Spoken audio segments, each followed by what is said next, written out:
I think anyone who's followed the news knows that there's an incredible shortage of housing on reserve, and one of the things that exacerbates that problem is the houses that are tied up and either unusable or used in a way that people are getting sick. So we've got to look at it from a different perspective. When you look at First Nation housing, it's so crowded, ill-constructed, not adequately drained and dried out and stuff like that.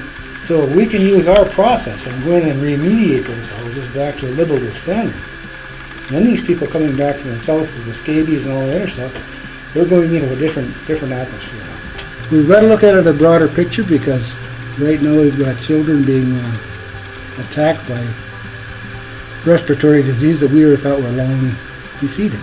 So I think there's a solution that we can start using this for to help these communities in the north. The approach that Artemis takes is a little different. And explain to us what that difference is and why it's a unique approach to full cleanup. Well, the first thing that's done is to go into the structure and determine the level of contamination.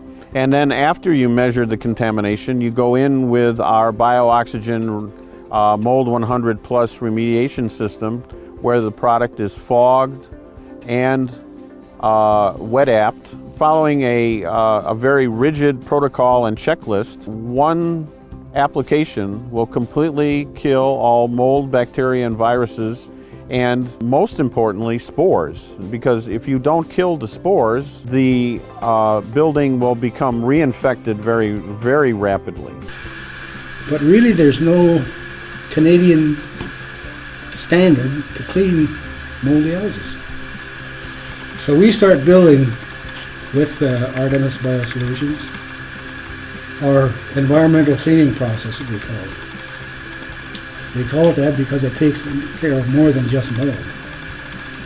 We take care of viruses, bacteria, and bugs. Part of the process is when we go into the house, we not only just fog the house to kill the bacteria, mold, and viruses, we also find the source of the problem, because if we don't find the source of the problem, we will be back in a few months and you'll have the same problem again. So if you're about to work on this home and compared to what you used to do, well, how do you see this being a lot easier process than what you used to do in the past?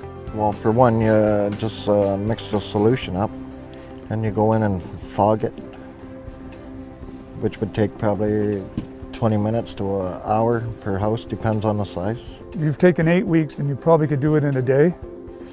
Day and a half, yes. So that's a huge difference. And then the residents be able to move right back in? Like it'll save on man hours. Just man hours alone. Man hours, saving. That's right. We've taken it upon ourselves to create a cadre of people across the country, trained into being able to go into a community and train people in the community to actually effectively remediate their own houses before they come level 2 or level 3 dangerous situations. I just want to talk a little bit about our training course, and we have 6 modules in it. We start with how to understand germs, bacteria, viruses, and mold. Then we get into teaching about moisture and how it affects the house. The next part of our course is we go over how to use your personal protective equipment. It's not just a classroom course, it's a hands-on course, and everybody in the class gets to go out and work on a home and learn how to actually use all the equipment and treat the mold, bacteria, and viruses. First Nations certainly be able to afford to remediate a lot more of their homes. Exactly. And have their members live in a healthier environment. Exactly. That's huge. It is very So you got to feel pretty good about that, eh? Yes. I'm glad there's a new product out that we could use and have success.